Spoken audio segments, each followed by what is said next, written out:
La palabra que hoy tengo que compartirles es un tema que en nuestro mundo cristiano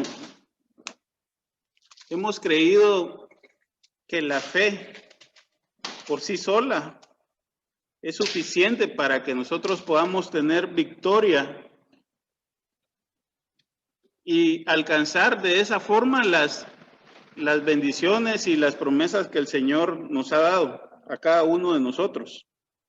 Yo quiero decirles que conforme a la palabra de Dios, la fe es el precursor de obras. Y cuando en la palabra de Dios se habla del fruto, que nosotros tenemos que dar fruto, cuando en la palabra de Dios se habla de que nosotros debemos de hacer obras dignas de arrepentimiento, se refiere a esto, se refiere a obras que tienen como principal sentido que nosotros creemos en Dios y lo que Él ha prometido para todos nosotros, para su iglesia.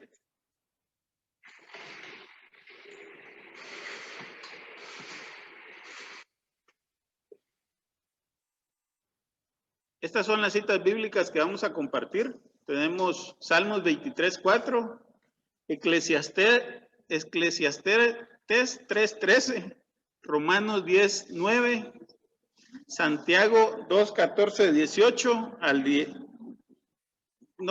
Santiago 2, versículo 14 al 18, segunda de Pedro, capítulo 1, del 5 al 7, y Apocalipsis, capítulo 7, del 14 al 15, del 14 al 17, perdón.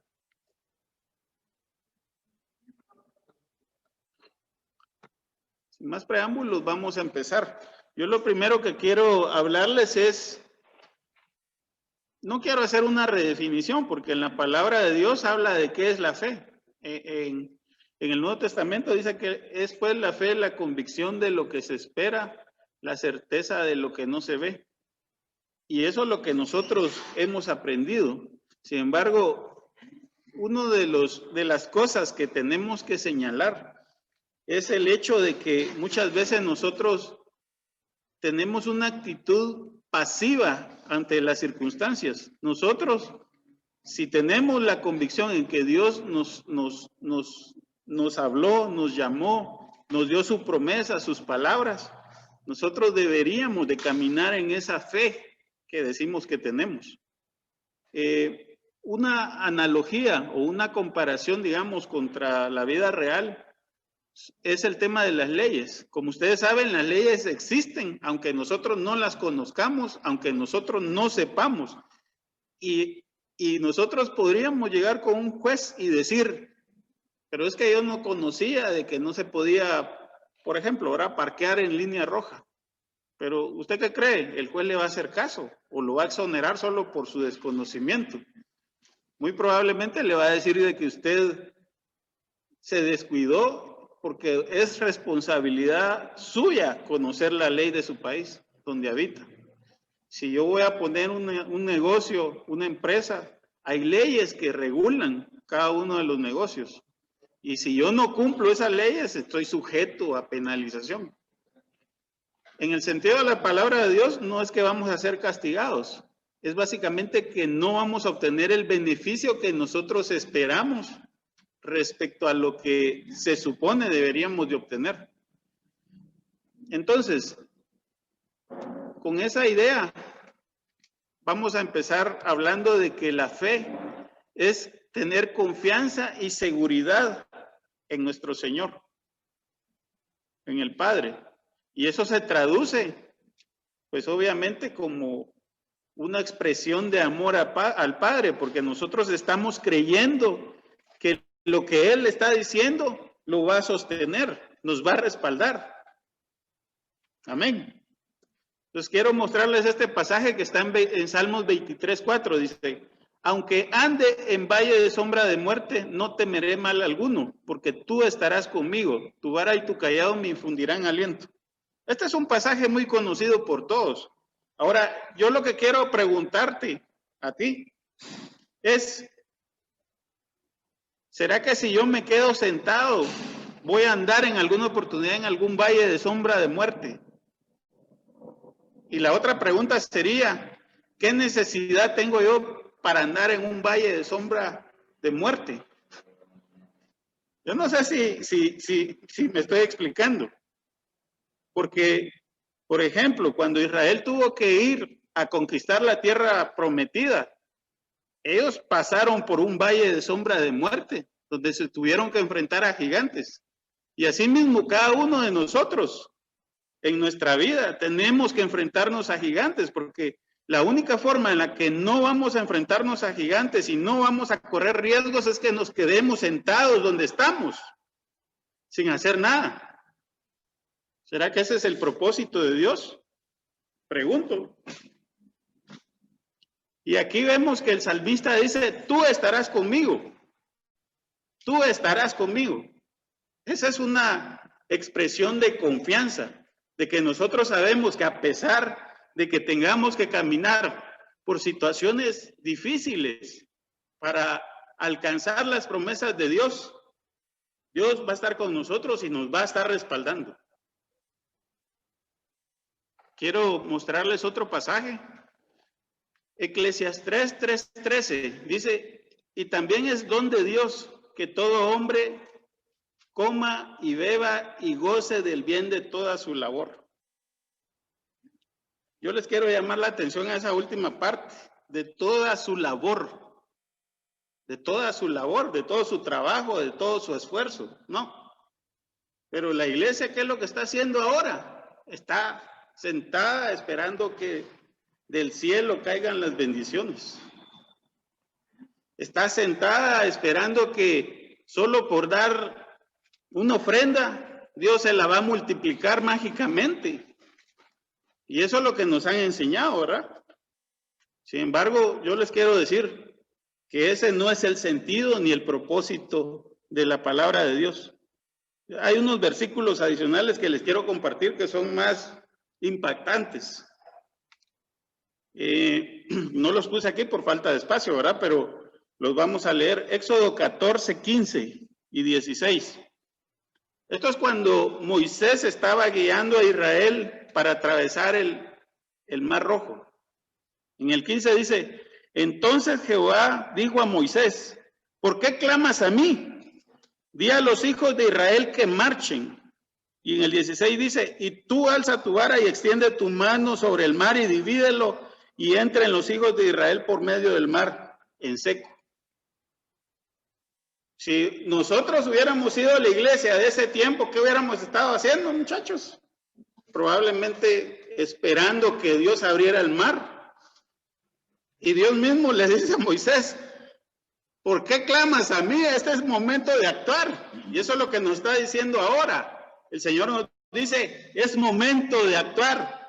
Hijo, es momento de actuar. Si tú ya creíste en mí, es momento de que camines sobre las promesas que yo ya te di.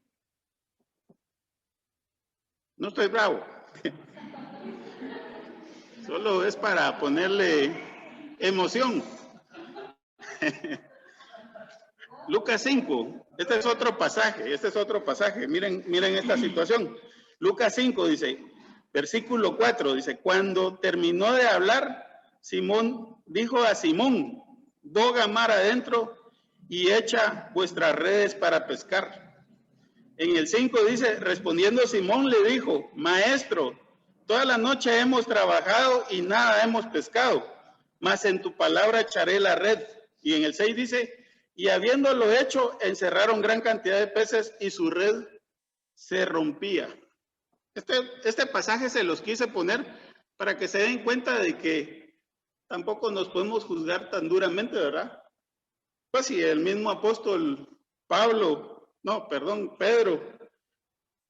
pues respondió, mira, yo ya estaba haciendo eso. Y muchas veces nosotros nos encontramos ahora mismo en una situación en la que decimos, no, si yo ya he aplicado los principios de la palabra, yo ya he hecho todo lo que manda, yo he creído, yo he orado, yo he pedido, yo he ayunado y no he recibido respuesta de parte de Dios.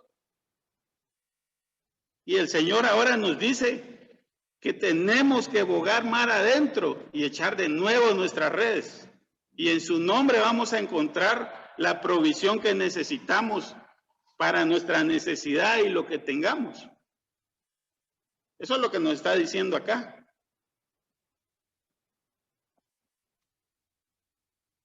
Bueno, ¿qué otra cosa es la fe? Yo le puse así, es un precursor del fruto, en el sentido de que la fe es lo que a nosotros nos hace dar un fruto de acuerdo con la palabra de Dios, porque el fruto que habla la Biblia es amor, paz, paciencia, bueno, ya todos lo conocen, ¿verdad? Pero ese fruto incluye obras, o sea, hacer algo a favor de alguien más. Y eso es una expresión de amor al prójimo. En segunda de Pedro, capítulo 1, versículos 5 al 7 dice, vosotros también poniendo toda diligencia, por esto mismo, añadida a vuestra fe virtud, a la virtud conocimiento, al conocimiento dominio propio, al dominio propio paciencia, a la paciencia piedad, a la piedad afecto fraternal y al afecto fraternal amor. Si se dan cuenta, no es solo la fe, porque la fe es el complemento, no es el complemento, es el inicio para que nosotros lleguemos a alcanzar las promesas del Padre. Pero en estos dos aspectos nosotros podemos ver que hay una parte que nosotros vamos a demostrar que amamos a Dios creyendo en lo que Él nos ha dicho a través de su palabra, porque esa es una responsabilidad de cada uno de nosotros. En lugar de hacerla, ¿qué tal si esa media hora la usamos para leer la palabra de Dios, para conocer las promesas que Él ya nos dio? ¿Qué tal que ese tiempo lo usamos para comunicarnos, para avivar esa confianza que nosotros debemos de tener como sus hijos? Pero no nos podemos quedar solo pensando en que porque decimos que creemos en Dios, la palabra de Dios dice que hasta los demonios creen y tiemblan. Pero lo que Dios se agrada realmente es de que nosotros cumplamos con su palabra, hacedores de la palabra. Eso es lo que el Señor anda buscando.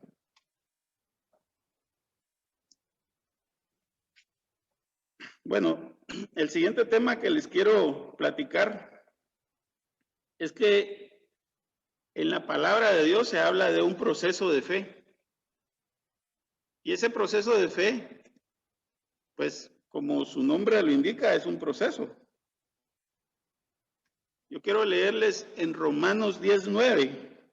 Dice que si confesares con tu boca que Jesús es el Señor y creyeres en tu corazón que Dios le levantó de los muertos, serás salvo. Aquí vemos los tres elementos. Vemos creer en nuestro corazón. Luego hay un producto que se genera a causa de ese creer y es confesar con nuestra boca. Y entonces vamos a tener una consecuencia positiva, que es alcanzar la misericordia de Dios, la promesa de Dios, que es que seremos salvos. Aquí lo vemos claramente. Pero también existe un error, pensar de que solo por estas dos cosas nosotros ya automáticamente somos salvos, porque ahí implícito hay un proceso. Para cada uno de nosotros hay un proceso. ¿Cuál es ese proceso? Tenemos que vivir conforme a la palabra de Dios, ¿no? O sea, confesarlo, creerlo, confesarlo es el inicio, es la puerta. Estamos apenas atravesando el umbral. Y el resto del trabajo nos toma toda la vida, ¿verdad?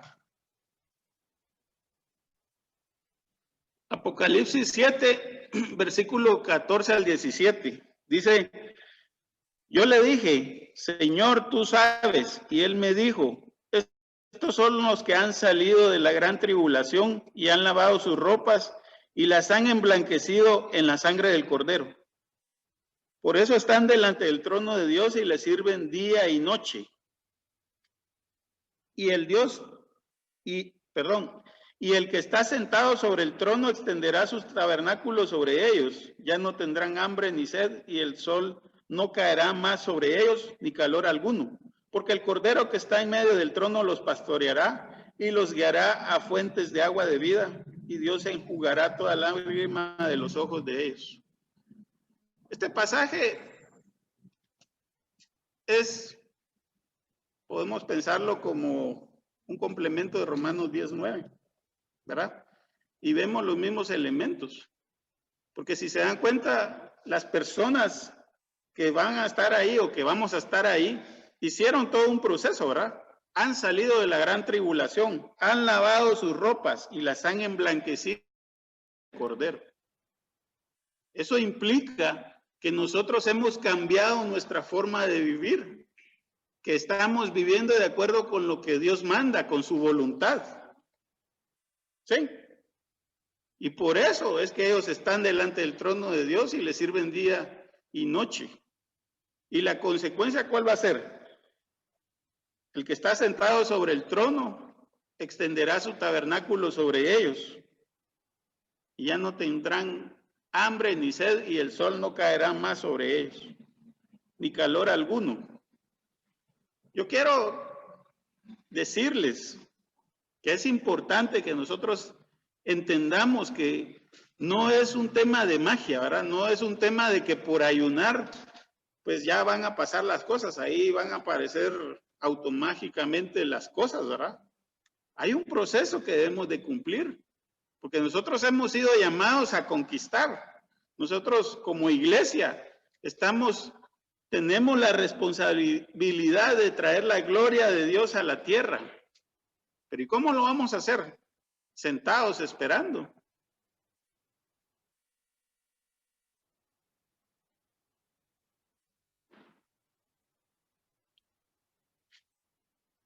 Quiero leerles unos pasajes complementarios.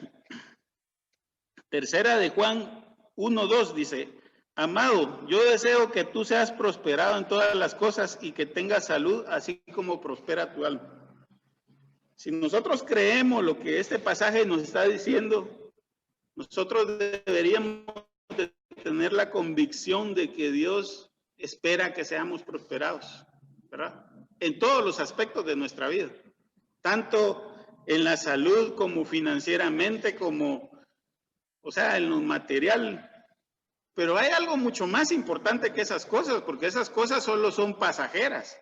Esas cosas tienen un tiempo de duración y de caducidad. ¿Cuánto tiempo vamos a vivir aquí en la tierra? 80 años, 100 años, 110 años, 120 años. Pero eso se acaba. Fíjense que, pues, yo estoy llegando como a los, no les voy a decir a cuánto, pero si yo me pongo a pensar todo el tiempo que he transcurrido, prácticamente ya llevo más de la mitad de la vida que puedo tener. Se pasa rápido el tiempo. Se pasa rápido el tiempo. Y si nosotros estamos pensando únicamente en lo material, en lo natural, cuando sintamos ya vamos a estar postrados en una cama y probablemente desahuciados, pensando que ya nos vamos a morir. ¿Y qué hicimos para esa eternidad que nos espera?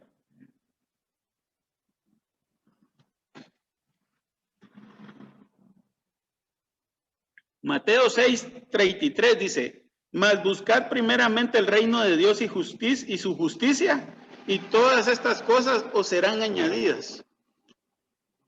Cuando nosotros entendemos este pasaje a la luz de lo que yo les estoy platicando, nos damos cuenta de que lo más importante es buscar el reino de Dios y su justicia. Y todas las cosas que necesitamos durante este transitar de 100 años o de los años que Dios haya decidido que vivirá cada uno de nosotros, van a ser añadidas. ¿Por qué? Porque lo que implica buscar el reino de Dios y su justicia es orientarnos hacia esa yo le llamé la mayor de las promesas, ¿verdad? Y es el hecho de que cuando nosotros muramos, vamos a resucitar en vida eterna con el Padre. Eso es lo que nosotros queremos, ¿no? Eso es lo que nosotros anhelamos, ¿o no? Eso es lo que la iglesia debería de buscar.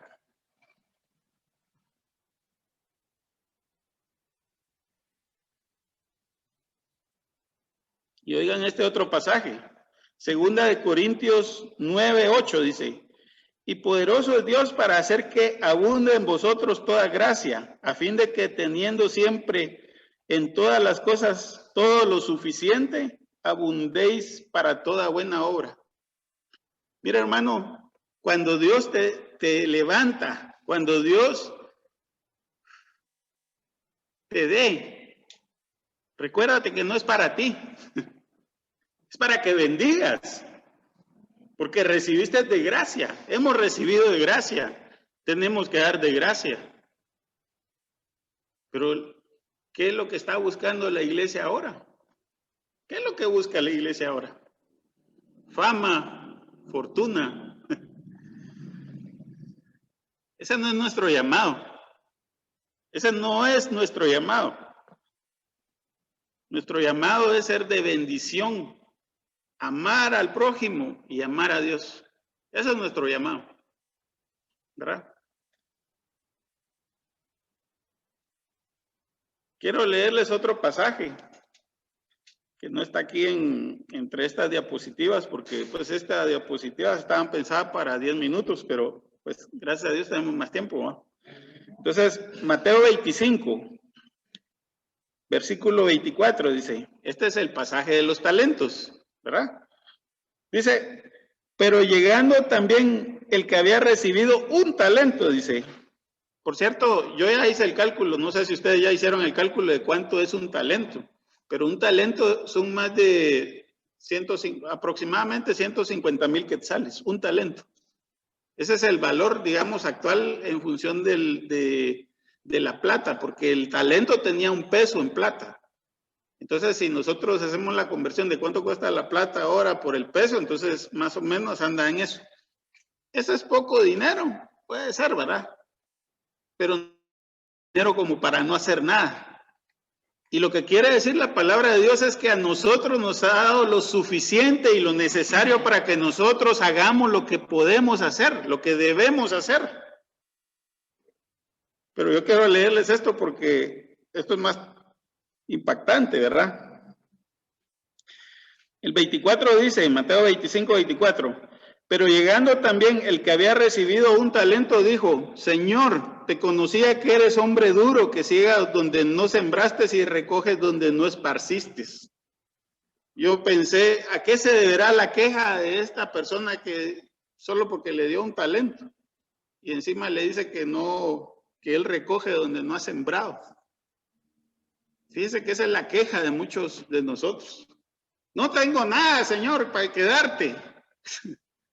No tengo nada, no me has dado nada, no me has hecho la vida fácil.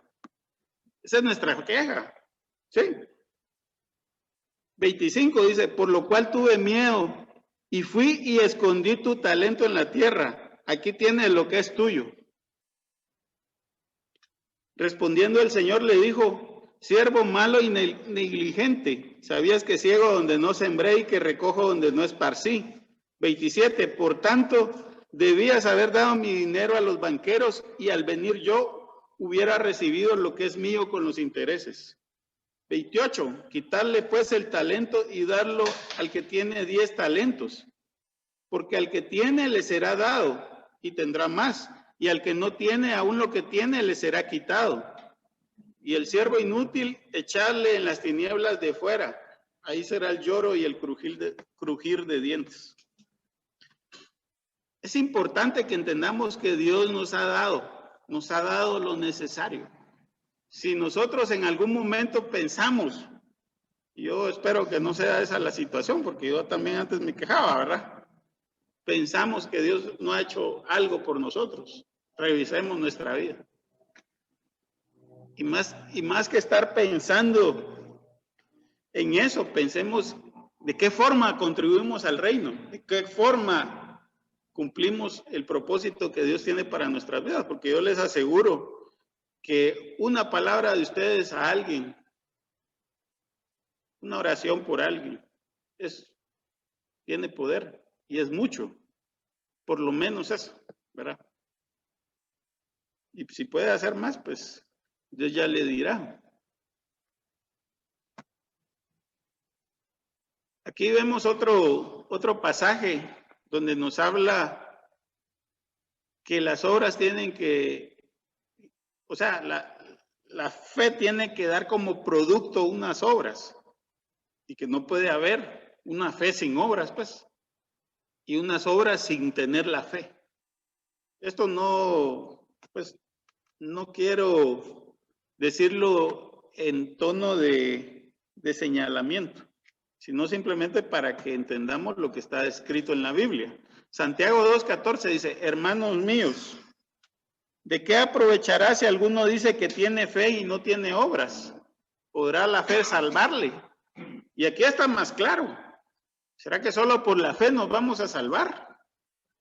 ¿Será que solo por creer en que Dios puede hacer milagros y maravillas y que Él nos puede dar la vida eterna, vamos a ser salvos?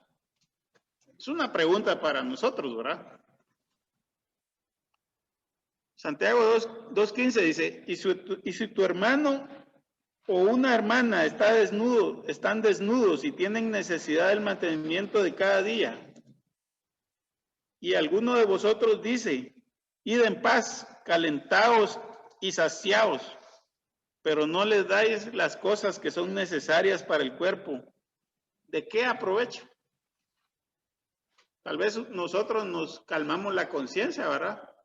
Diciendo, ay, sí, pobrecito, no sé qué, pero si no ayudamos con algo tangible, porque la gente no vive de oraciones. ¿O usted cuántas oraciones ha pagado su casa? Solo por la oración, digo. O sea, porque en el banco tiene que llevar el dinero. Y el dinero es resultado quizá de la oración, ¿verdad? Pero ¿será que solo con las oraciones podría ir a pagar en el banco? No me malinterprete, ¿verdad? Por favor. O solo por, hermano, voy a orar por usted. Dios le bendiga. Dios tiene algo para usted. ¿Será que solo con eso es suficiente? Santiago 2:17.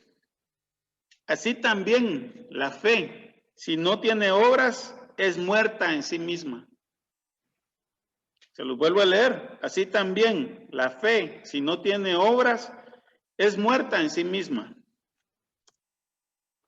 Santiago 2:18. Pero alguno dirá, tú tienes fe y yo tengo obras. Muéstrame tu fe sin obras y yo te mostraré mi fe por mis obras. Pero fíjense que los dos casos son extremos, porque yo puedo decir, yo tengo fe, pero no hago nada, ¿verdad? Y eso aquí mismo me están diciendo de que eso es muerto. La fe está muerta porque no está produciendo un fruto. ¿Sí? Y el otro extremo, ¿cuál es? Hago, pero sin creer en que Dios, o sea, lo que yo estoy haciendo no es un fruto de lo que yo creo, pues, de mi creencia en Dios, de querer agradar a Dios. Yo lo puedo estar haciendo por cualquier otra razón. Yo puedo dar $1,000,000, ¿verdad? Si tengo el dinero, puedo dar $1,000,000 y decir, ya hice una buena obra. Pero si no lo estoy haciendo creyendo en Dios, con ese sentido, con ese propósito, porque Él me lo está pidiendo, porque es parte de lo que yo creo, ¿de qué me aprovecha? Lo único que voy a tener es el reconocimiento de los demás, de la gente que recibió la ayuda. Y ahí nomás. Y a nosotros lo que nos interesa es ser agradables al Señor. Es demostrarle al Señor de que nosotros le amamos a través de lo que nosotros hacemos. ¿Verdad? Bueno. Entonces, yo lo que no oramos al principio, perdón, era la moción. Pero quisiera que oremos ahorita, ¿verdad? Padre, en el nombre de Jesús, Señor, Te damos gracias por este tiempo que nos permites estar en tu presencia, buscar tu rostro, Señor. Yo bendigo a mis hermanos, Señor. Yo declaro más sabiduría de ti, Señor. Más conocimiento de ti, Señor. Para que a través de esta palabra sus mentes sean purificadas, Señor. Y que ellos puedan caminar en fe y dando el fruto que tú demandas de nosotros como iglesia, Señor. Hermano, yo te quiero decir que así como Pedro le dijeron que echara sus redes de nuevo, no sé lo que tú tienes que hacer, o lo que andas buscando, lo que necesitas, pero es importante que lo vuelvas a hacer en el nombre del Señor, creyendo en Él una vez más, con fe, con la convicción de que Él hará prosperar eso que tú necesitas. Porque como lo vimos, el Señor quiere bendecirte. El Señor no quiere que estés en necesidad, que estés en pobreza, que estés en problemas. El Señor te quiere libre para Él. Yo te bendigo, hermano, y te desafío que lo hagas nuevamente en el nombre del Señor. Para que después des testimonio de Él y no te olvides de darle la gloria a Él. Porque es el único que nos puede hacer prosperar en nuestros caminos. Y no te olvides de que este tiempo tienes que aprovecharlo en dirigirte y en buscar esa promesa de la vida eterna. Nos vamos a ver allá. Amén. Dios les bendiga, hermanos.